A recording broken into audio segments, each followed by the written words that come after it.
The champagne hadn't even been poured yet when my father cleared his throat. It was Thanksgiving. My aunt's house in Columbus. That big colonial with the wraparound porch my grandmother always loved. 30-something people crammed around 2 tables pushed together in the dining room, kids on folding chairs, the smell of turkey and butter rolls everywhere. I'd driven 6 hours from Philadelphia for this. 6 hours because I still believed at 32 years old that showing up mattered. My father stood at the head of the table with his hands in his pockets, the way he does when he's about to say something he's already decided you can't argue with.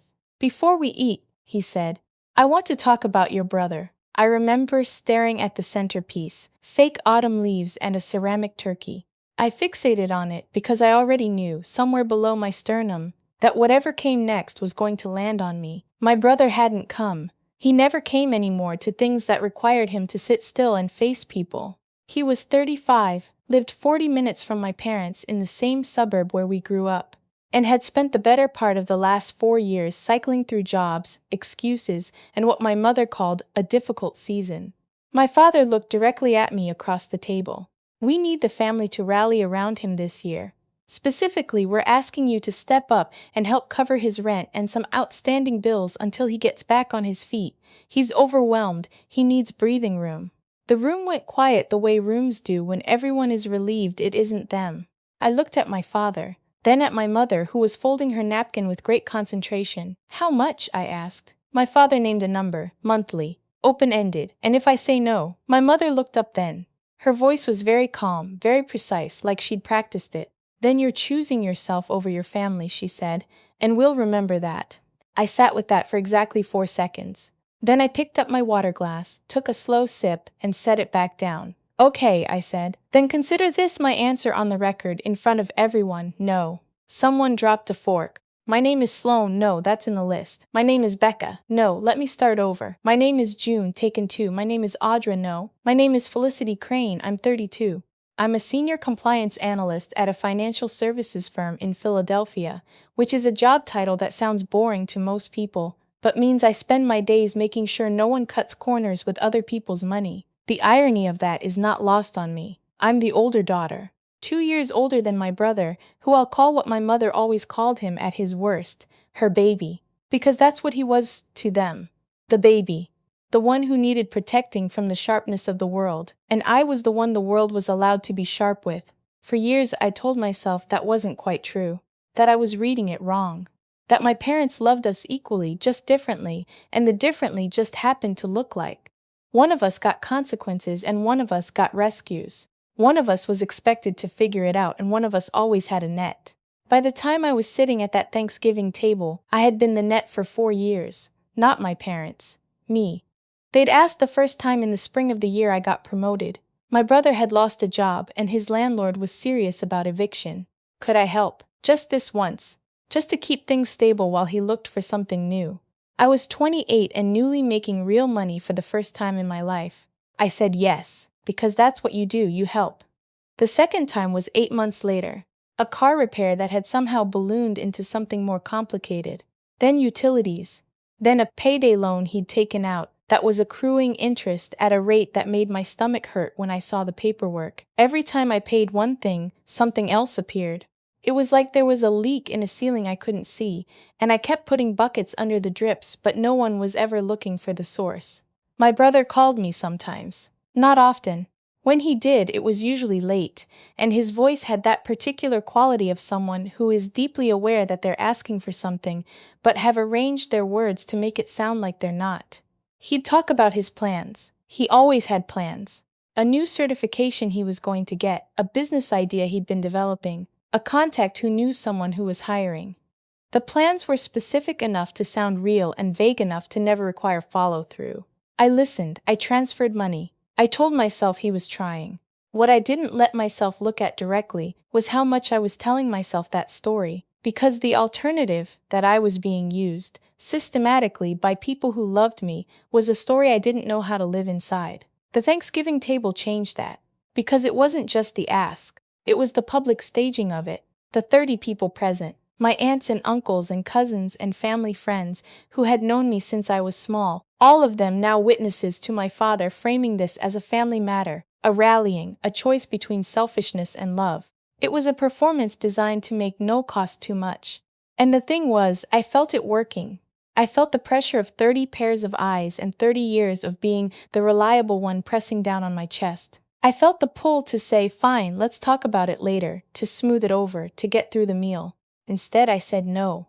And my mother said, we'll remember that. And then my aunt said, well, can we please just eat? And someone laughed too loud, and the pressure valve released, and dishes started moving around the table. And I sat there with turkey on my plate thinking that's it. Something just ended. I drove home the next morning. I didn't stay the night like I usually do. I said I had an early work thing, which was a lie, but a kind one. My mother hugged me at the door with a hug that had a question in it. I didn't answer the question.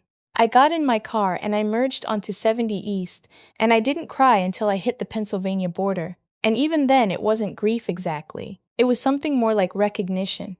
I had finally seen what I was to them clearly enough that I couldn't blur it back. My phone buzzed for 3 days straight. My mother, my father, 2 aunts I barely talked to, and 1 cousin who I've always suspected reports information back to the family, like a correspondent embedded in a foreign country. The messages started at concern, moved to confusion, and arrived at accusation on the 3rd day when my mother texted, "You are punishing your brother for your own issues, and one day you'll regret being this cold." I read it twice. Then I put my phone face down on my kitchen counter and went to make coffee. My brother called that evening. First time he'd called without needing something in longer than I could remember. I almost didn't answer. "Why are you doing this to me?" he said. "No hello. Just that." "I'm not doing anything to you," I said. "You told the whole family no. You embarrassed Dad." "Dad asked me to cover your bills in front of 30 people at Thanksgiving dinner," I said, "without telling me beforehand." Silence. "You make good money," my brother finally said. "It's not that hard for you." That sentence, that specific sentence, I've thought about it many times since. Not because it was cruel exactly, but because of how casually he believed it. Like my income was a natural resource that existed for extraction. Like the fact that I had it meant I should give it. Like the work I had done, the years of sacrifice and focus and saying no to myself so I could build something, had simply created a fund that belonged, at some level, to everyone but me. "I have to go," I said. I hung up and I sat in the quiet of my apartment, and I thought about the compliance work I did all day. The thing about my job is that it's fundamentally about identifying where systems break down, where incentive structures create bad behavior, where the absence of accountability allows damage to compound invisibly until it's too large to contain. I had never turned that lens on my own family before. I turned it on them now. 1 week after Thanksgiving, my father sent an email. Not a text, an email, which meant he'd thought about it. The subject line was family. He wrote that they were struggling to understand my position, that my brother was in a genuinely fragile place, that what they were asking wasn't unreasonable given my financial situation. And then, near the end, a paragraph I read 3 times. "We've always supported you. When you needed help with your car in college, we were there. When you needed the deposit for your first apartment, we helped. We're not asking for anything we haven't given." I went and found my old bank statements. I found records going back 8 years. I added up what they had given me: the car help, the apartment deposit, 2 other smaller amounts I'd almost forgotten. Then I added up what I had given my brother, through them directly, in loans that were never repaid and expenses that were never framed as loans, so there was nothing to repay. The difference was not small. I didn't reply to the email. I forwarded it to a folder, and I closed my laptop, and I took a long walk around my neighborhood in the cold, and I thought about what I wanted the next part of my life to look like. The second blow came in January. My cousin, the correspondent, texted me out of nowhere on a Tuesday morning. "Hey, did you know your brother listed you as an emergency contact and a reference on some kind of loan application? Just thought you should know since he mentioned it to my mom." I sat with that text for a long moment. Then I pulled up my credit monitoring app, the one I use professionally, because in compliance, you learn early to watch your own exposure. And there it was, a hard inquiry I hadn't authorized, from a lender I didn't recognize, 3 weeks prior. My brother had used my name on a loan application without asking me. Not a reference, not an emergency contact. My name, listed in a way that could create liability. I want to describe what I felt in that moment, but the honest answer is that I didn't feel much. Not shock, Not even anger. It was more like a key turning in a lock, the final piece of a mechanism clicking into place. I had spent 4 years managing my feelings about my family very carefully, keeping the anger small so I could stay in relationship with them. Telling myself the generosity was a choice, telling myself they loved me even if they also used me, and that those two things could coexist. The loan application told me something different. It told me that at least one person in my family was willing to use my name and my credit as a resource without my knowledge or consent, and that the only thing that had stopped it from going further was the fact that I happened to check. I called a lawyer that afternoon. Not a family attorney, a financial one, someone who handled liability and credit issues. I explained the situation. She walked me through my options. She also told me something useful, that in terms of protecting myself going forward, documentation was everything. Every payment, every transfer, every communication that showed the pattern of what had been happening. I had all of it. I had 7 years of Venmo records and bank transfers and text messages where my mother explained what was needed, and my father confirmed, and I sent the money. I had emails. I had, in one case, an actual document my brother had asked me to sign, which I had signed at the time without reading as carefully as I should have, but which I now read with fresh eyes, and which my lawyer flagged as carrying more obligation than I'd understood. "This is actually a problem," she said. "I know," I said. "We should move quickly." We did. The next 2 weeks were quiet on the surface. I went to work. I answered the emails that needed answering and ignored the ones that didn't. I did not call my family. I did not explain myself. What I did, methodically and without announcement, was begin the process of removing my name from every place it didn't belong. The document required a legal response. My lawyer sent one. The letter was formal and polite and made no threats, but it made clear that I was aware of the situation and was taking steps to address it. The loan application, the one with the unauthorized inquiry, I disputed formally with the credit bureau and contacted the lender directly. Then I waited.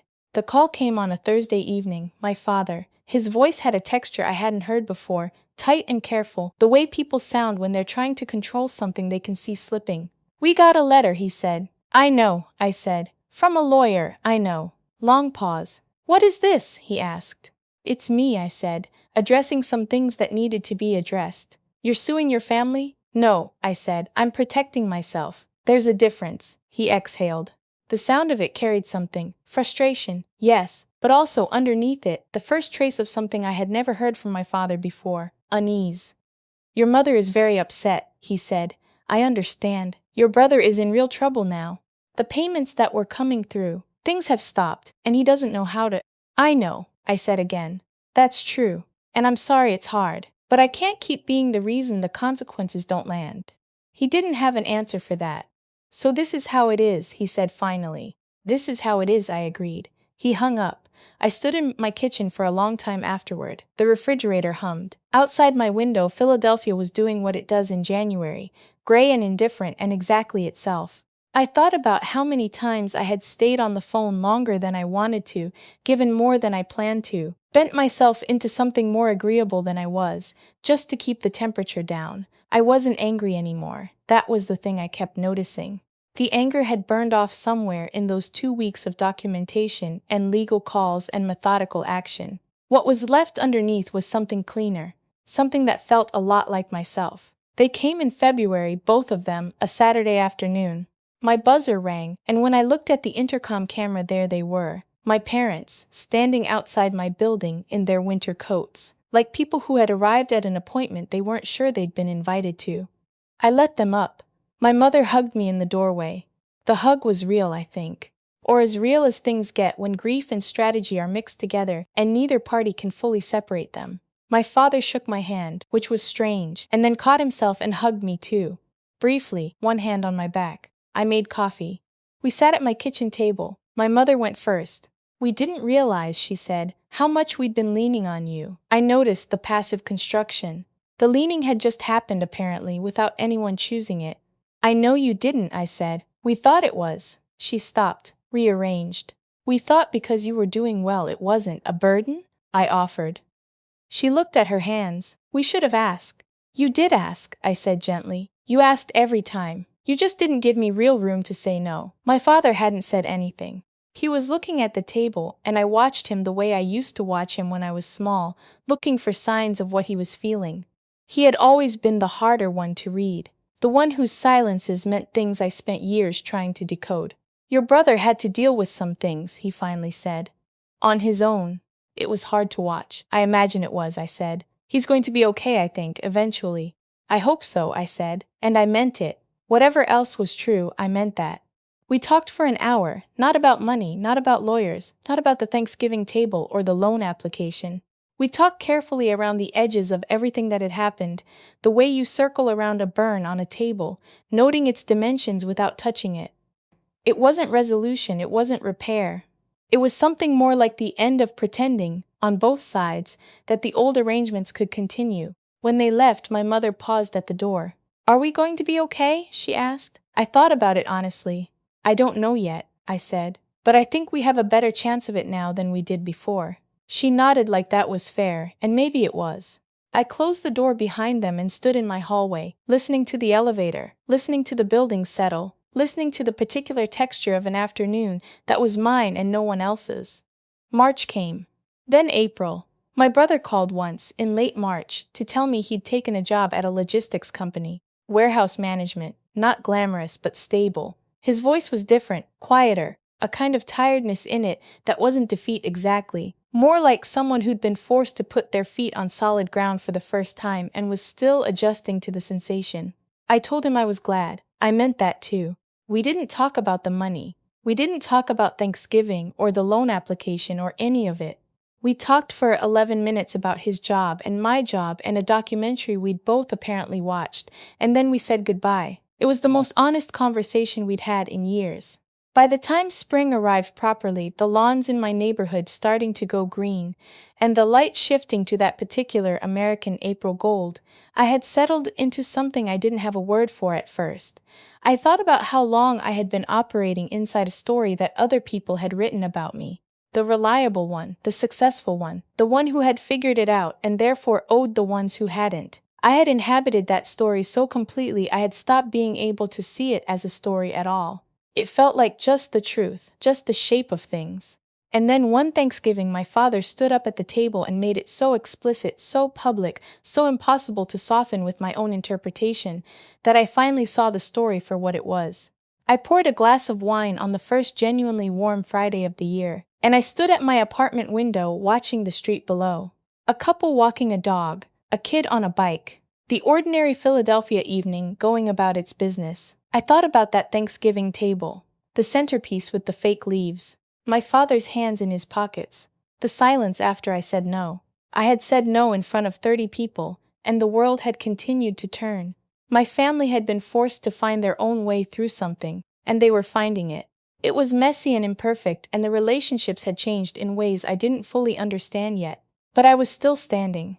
I raised my glass to no one in particular, not in anger, not in triumph. Just in acknowledgement of the years I'd carried what wasn't mine to carry, of the moment I put it down, and of the quiet, ordinary, entirely my own life waiting on the other side of that table. To finally knowing the difference, I thought, between what love asks for and what fear demands.